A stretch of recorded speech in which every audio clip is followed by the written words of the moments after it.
Hello everybody, Buddy Webb, Midland, Texas. Got a short video today that I think you'll find interesting. One of the tools that I've used in the investigation and research of the crimes and murders here with the underground homes and tunnels is Google Earth, or Google Earth Pro. It's a free app that you can download for your phone or your computer. And it's a little bit different than Google Maps, where you can get on the internet and just go to maps.google.com. That runs straight from the internet, where this is an application, and so this has some features you don't have on the other, and I'm going to show you here. I'm going to put in my address in the search bar up here, okay? It's 3802 Fair Circle, Midland, Texas. If you wanted to do this yourself, you could, and I'm going to hit search, but I'm going to show you how that works. And this is what Google Earth does. It zooms in, through the whole world, all the way down to the address you put, okay? And so then I can use the mouse and I can just roll it, and it's going to zoom in for me, okay? And right there where that red dot is, 3802 Fair Circle, is my home. That's where I live. That's where I was ambushed and shot. Directly behind my home is the Midland Home Depot store. Over here is the Target store. This is the Fairmont Park Church of Christ. You can see behind my home there's an alley here, and then there's a wall that's about 8 foot tall. It's a brick wall that separates the residential and the commercial. On the other side of that wall is a row of pine trees, and you'll notice one's missing there. That's kind of important. A secluded truck unloading lane right here. Of course, the back of Home Depot. Okay, and so I've used this looking for clues because somebody under my home shot me, and I've had 10,000 burglaries at this house. So I can zoom in. The other thing here, if you look down here on the bottom, it'll tell you when this picture was taken, and it says imagery date 5/29/18. Okay, so that was when, and I don't know if it was a satellite that took this picture or if a plane flew over and took it, but however Google does it, there was the date. Okay, here's the important part that's part of this story, is up here on the toolbar right here. There's a clock, okay, right there with the green on it. Show historical imagery, and that's important because I'm gonna click on that, and I got a timeline, and I can slide this timeline over. I'm going to slide it over here, and it jumped over to September 2008. So there's the picture from September 2008. We're going to see that again in a minute. Here's the next one. This is December 2009, okay? And here's the next one, June 2011, and then February 2013. And in between them two, that's when I was ambushed and shot by somebody under my home. Okay, so I want to show you this. I have a picture I made. That's what we're looking at right here, and I did this on my Facebook this morning, okay, which is right here, okay, and that's what the story's about. But I wanted you to know where I got it from, and I wanted you to see these pictures right here because they're dated. See, there's the same ones we looked at: 3/31/08, 12/5/09, 10/2/14, and 4/28/16. I'm going to talk about each of these pictures, okay? And here I've got a short read on this, and so I'm just going to jump on that and let you look at this picture here. The evidence shows without the possibility of a doubt that somebody under my home shot me on 1/28/12. Okay. Since then, multiple people are documented saying that tunnels and underground homes are near my home, with Google Maps showing a large building in my backyard that can't be seen from above ground. Okay. It's believed 4 underground homes were put in for the Bushes in the 80s, who were from Midland, and were then used for the infamous and wild oil show parties with lots of drinking, drugs, and prostitution. They're real famous parties. Wild parties goes on during that convention. This is where it's believed a young girl was murdered in October 2010 that my friend Angie told me about at an oil show party in these underground homes. And the previous owner of my home died the week before the 2008 oil show started. Okay, I believe he was killed here because in his backyard was an underground home used for oil show parties. Google Earth, which is a free download, allows you to view historical satellite pictures, and that is what you're seeing in this meme. The top left map picture right here, okay, was taken on 3/31/08. which was about 7 months before the young previous owner of my home, Mike Lawhon, is suspected of being murdered here on 10/12/08. This happened the week before the 2008 oil show started. It's unknown if the suspected tunnel entrance was installed in the neighbor's backyard when he died. And so, and see where the arrow's pointing where that date is? That's looking in the neighbor's backyard. And that's going to get important in here in a minute. And then I wrote here, I said this was taken about 7 months before Michael Lawhon was suspected of being murdered here. And the suspected tunnel entrance in the neighbor's backyard wasn't installed yet. That's where I'm pointing at that arrow, right in that backyard. Because we're going to see it here on the next one over, taken December 5th, 2009. See, they don't take these pictures every day. I don't get a daily, I only get a snapshot, you know. And so that's all I get a time frame. Okay. So the top right picture was taken on 12/5/09, and the tunnel entrance is now installed. Okay, a suspected tunnel entrance, and that's what I'm pointing at in that backyard. There's something in the backyard that wasn't in the backyard here. Okay, and I'm gonna go ahead and finish reading that. This means it was installed between 3/31/08 and 12/5/09. I think we can all agree to that.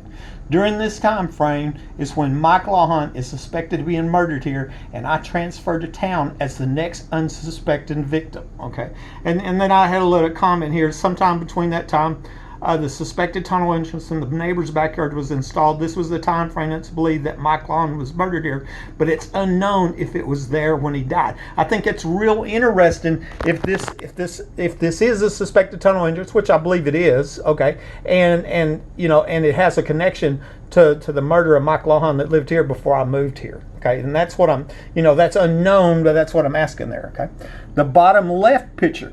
Okay. Map picture's taken on 10/2/14, and the suspected tunnel entrance is still there. Okay, you can see it where the arrow's pointing. It's still there. Okay, I had been ambushed and shot by somebody under my home on 1/28/12. Also shown here is the location of the underground home in my backyard, which can be seen on Google Maps map view. Notice how close it is to the suspected tunnel entrance. Okay, and what I'm showing, I've got an arrow pointing here. This here in my backyard is where it's believed one of the 4 underground homes is. You can see that on Google Maps. You can't see it from above ground, but Google Maps shows a large building on the map view in my backyard right there. And you can see how close that is to the suspected tunnel entrance in the neighbor's backyard right here. And that's the point I'm making. Okay. Okay. The bottom right picture. Okay, the bottom right picture was taken on 4/28/16, and the suspected tunnel entrance had been taken out or moved to another location. Sometime between 10/2/14 and 4/28/16, the suspected tunnel entrance in the backyard was removed. This was the same time frame as when the live tree was removed behind the Home Depot store, where another suspected tunnel entrance was located. That's where I've got this arrow. See, it's missing. You see it's not missing over there? They took a live tree out right here behind my house, okay? And it was at the same time frame, okay? And last year, I saw them pouring concrete there, and I made a video. They were pouring concrete because here there's 2 side-by-side manholes, and I suspected one of them was a tunnel entrance, another tunnel entrance, and I believe that was covered up when they poured the concrete. Okay, and I made a video about that. Okay, this neighbor that lived in this house right here, okay, is the one who told me one time the last 4 people who lived in your home didn't live there long. And, well, I didn't think that was funny, as the last one's dead, and I crawled out on my hands and knees, or I'd be dead too. But what that told me is these crimes have been going on for a very long time. And then I was later told, you know, by Layla O'Brien that she worked on this project. They finished it in 1987. So I believe these crimes have been going on for a long time. Okay, and on another day, the same neighbor, I was telling him about people getting into my attic, and he said with a hint of pride, "That's what professional burglars do." And I had never even in my life heard of anybody getting in the attic, and I sure hadn't heard that's what professional burglars do. As in, you know, they're not just the regular burglars, these are professional criminals, you know. And so after I was shot, I found a police report where he had told Detective Rosie Rodriguez, I'm going to show you in a minute, that they believed I was slashing their tires on the cars that were parked in front of my home. This was a lie, as I had never slashed a tire in my life, and the front of my home was watched by cameras. See, I didn't even know about it until 2 years later. I just happened to find it in the police reports, you know. And then several months ago, I was in my backyard and this same neighbor starts yelling at me over the fence and calling me crazy. I made a video about that. I strongly suspect this neighbor knows something about the crimes at my home and maybe the murders. Okay. And so I just wanted to show you that, you know, this was part of the research because you know, I think that's a big clue to the crimes here. Here's my first comment here. And I say this picture was taken after the suspected tunnel entrance in the neighbor's backyard was taken out. I saw this through the fence one day, and it looked similar to an underground storm shelter door covering the ground. Many times I would hear people out there in the middle of the night, and I could see their flashlights. I've guessed this tunnel entrance connected to the underground home in my backyard, and obviously under my home from where I was ambushed and shot. And okay, I'm going to show you here. This is a different picture, and notice the tree is missing here. Okay, so it's already gone. And here I'm going to zoom in there. You can see that had been taken out recently because the grass hadn't even grown over right there. That's when they took it out in that 2014, 2015 time frame, somewhere in there. Okay, here I put digging noise here. That's another video I'll tell you in a minute. This is my home where I was ambushed and shot. Here I've got an arrow pointing over here. I was ambushed and shot in this home. So I suspected this is tunnel, and then in my backyard's where it's believed one of the 4 underground homes are where the oil shop parties were going. So it's not that far over here, you know, it's real close. This is a zoomed up to give you right here in the zoom there. And see, if you look here, there's some big ply pieces of plywood leaned against a shed right here.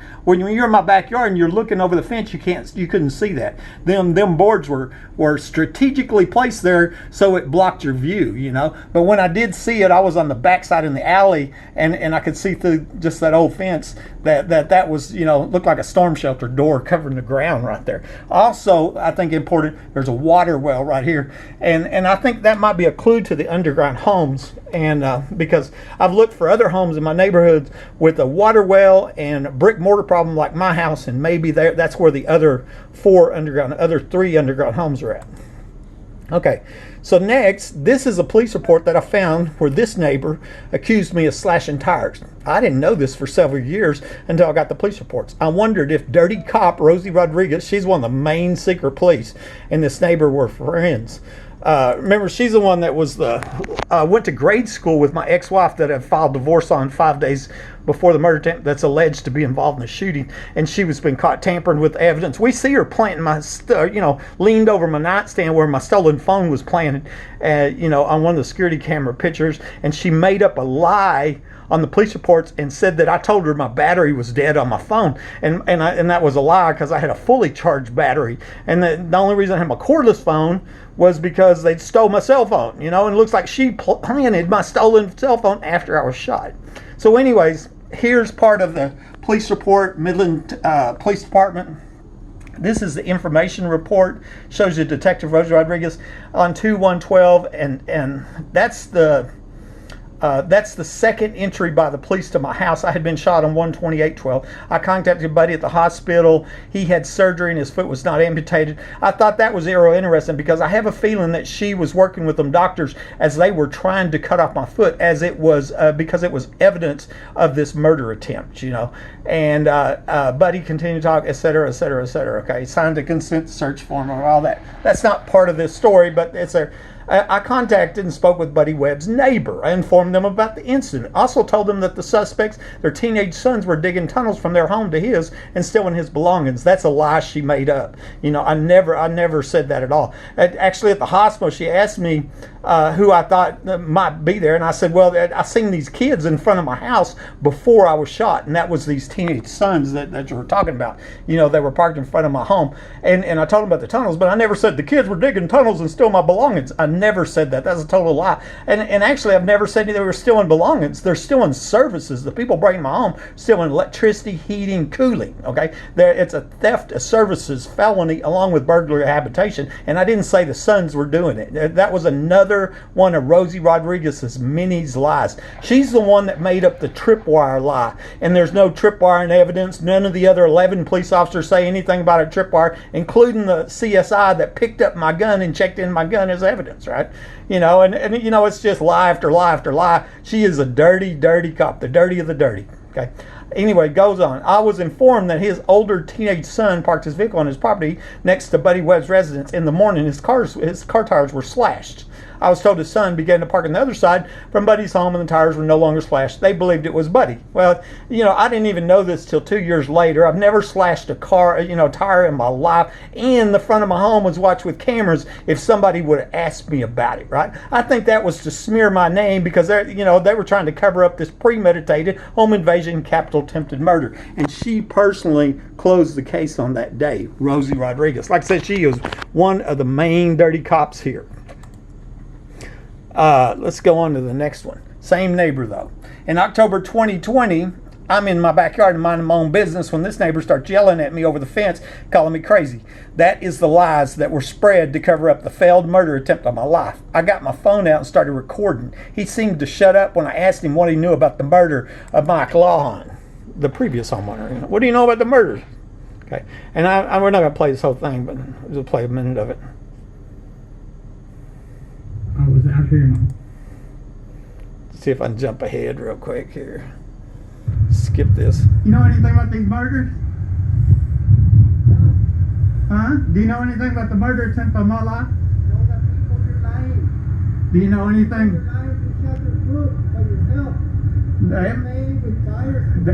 The evidence shows that I didn't. The pellets removed from my foot were 2.5 sizes different than what was in my gun. 2.5 sizes different. Yeah. See, I'm in my backyard minding my own business, and I'm taking this harassment from that same neighbor. And that it was right there. That's where the water well is on the other side of that building. That's where the suspected tunnel entrance is. Was right there. Okay.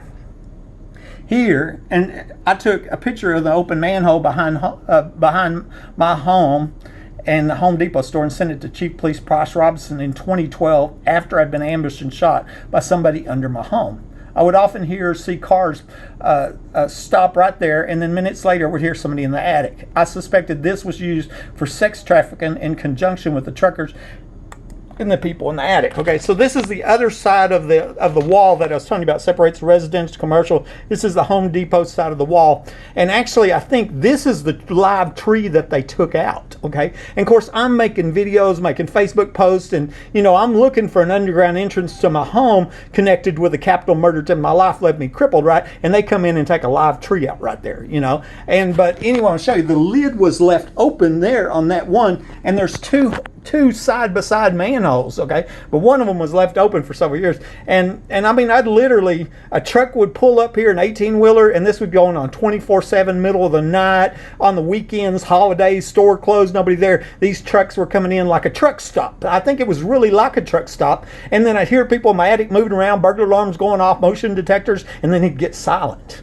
About 30 minutes later, I hear them come back. You know, I'd hear them come back, and the truck drives off. I can see it on my camera. It's easy to see the person in my attic was coming over here meeting the trucker, and I suspect doing a sex deal, and going back over there, and they were running a 24/7 sex trafficking business right here in the middle of town. Okay.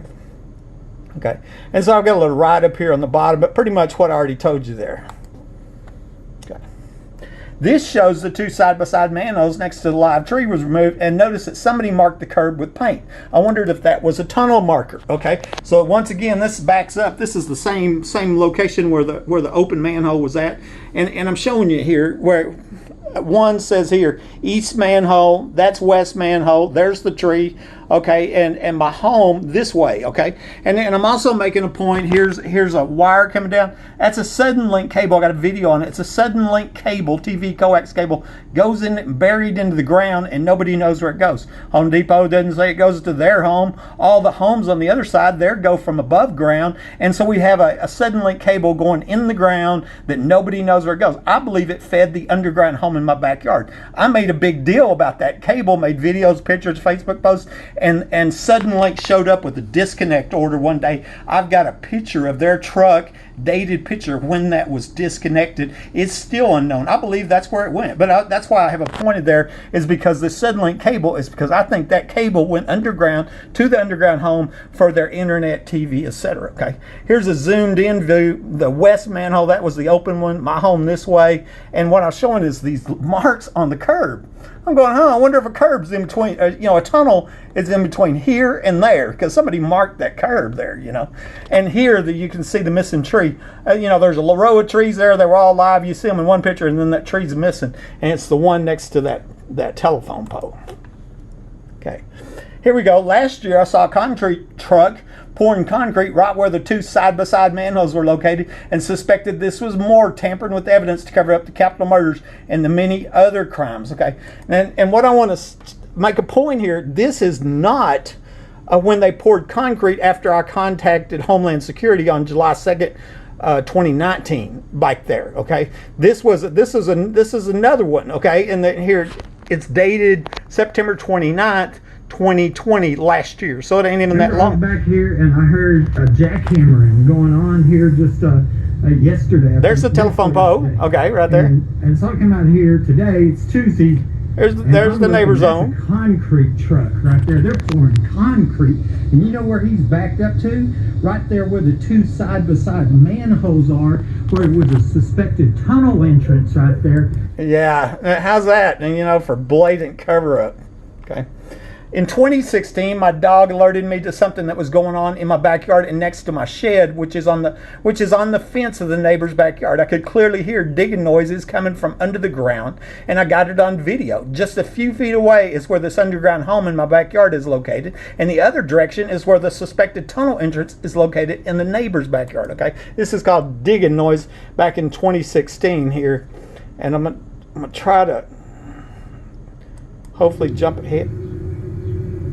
Hear it? Boom. Boom. Hit it again. That's the noise I was recording. My dog, there it is again. My dog alerted me to that noise out there. And where it was. Bella that kind of alerted me to that. You can hear them digging under there. I'm going to put the phone back up there again. See if I can find a map picture. Okay, here's a map picture, and that's what I'm going to show you. There's the shed. That's where the digging noise was at. Let me see. Go back here. Okay, so there's the shed, and here's the neighbor's shed. There's the water well. Stop that. Stop. Okay, pause it. Okay, and in the backyard, you can see where the suspected tunnel entrance was just taken out. The grass hadn't even grown over yet. But I want to show you that digging noise right there. Caught. I mean, I got it on camera. And then my final comment to close this out here. I've identified almost 50 other homes where the owner reported somebody in the attic since I was ambushed and shot with burglar alarms going in my attic. That is a dozen addresses in Midland and another dozen in Odessa, but others from California to Alabama. This is going on all over the country, and I suspect that most of these rigged homes has a tunnel coming from a nearby neighbor's house that goes under the home, and then it comes up a modified wall that has crawl space that goes into the attic. And this is hidden from just view. And that allows them to come and go all they want without being seen. That's what it does. So I've made a video called "Find the Wall, You Find the Tunnel." You don't have to dig. All you have to do is, because most walls don't have enough room in them. That's what I'm showing. Here though, it's extremely dangerous. This is protected underground facility. There's a dozen secret police that a whole bunch of people that don't want this identified. They've already shot me and left me to die. Police have tampered with evidence, been caught, lied on police reports, been caught. Nothing changes. It's a lawless environment that I live in, so that's why I don't go after them and try to get law enforcement to do their job. Okay, but the point I want to make is I think all of these homes are rigged in a similar manner. Okay. And so here's the list of addresses here, just in Midland. These are the ones in Odessa, and of course there's the other ones. And I'll tell you, one of the interesting ones was when I look up, somebody tells me there's somebody in the attic, I go look at the neighbors, because I'm thinking one of the neighbors has a tunnel going over to their neighbor's house. Okay, so you got the victim's house, and then there's a tunnel from the neighbor's house. So I always look up who owns it. And my roofer told me about a house on Dartmouth, 250 Dartmouth, that the owners had asked them to go in the attic because they were hearing somebody in the attic. Okay, and so and I'm telling them my story, so they tell me that story. And I went over and I talked to them people there at Dartmouth, and then I researched who they, that home, who built all that stuff, and the neighbors. And what I saw was the next door neighbor of that home, which was owned by Shirley Gist, Joe and Shirley Gist on Dartmouth. Nice neighborhood. That the next door neighbor there was the parents of Curtis Lloyd. And Curtis Lloyd was the guy that just happened to find the remains of Haley Dunn 2 days after I wrote the Department of Justice and suggested that they send somebody here to look in the underground homes. Now I'm going to say that again. I wrote the Department of Justice and suggested that they look in these underground homes for clues in the disappearance of Haley Dunn, and 2 days later her remains are found. She'd been missing for over 2 years in Scurry County, no less. And the guy that found her remains, he grew up next door to a home where they were reporting people in the attic. I wondered if Curtis Lloyd wasn't somehow chosen to go out there and find Haley's remains, because I mean that alone ties in Haley to my house. Okay, and I suspected that her mom, being a stripper, was at them oil show parties 2 months before Haley went missing, and I was told she was taking Haley to the strip clubs, so it makes sense she took her to the oil show parties, and that would put Haley and Billy Dunn in my backyard 2 months before she went missing in 2010. And I got a feeling that the people with the wealthy and powerful oil people that were at those parties, they don't want anybody to find out that this famous missing murdered child was there with them, 2 months before she goes missing. She wasn't famous back then. She just this cute little 13-year-old cheerleader. This Buddy Webb, Midland, Texas.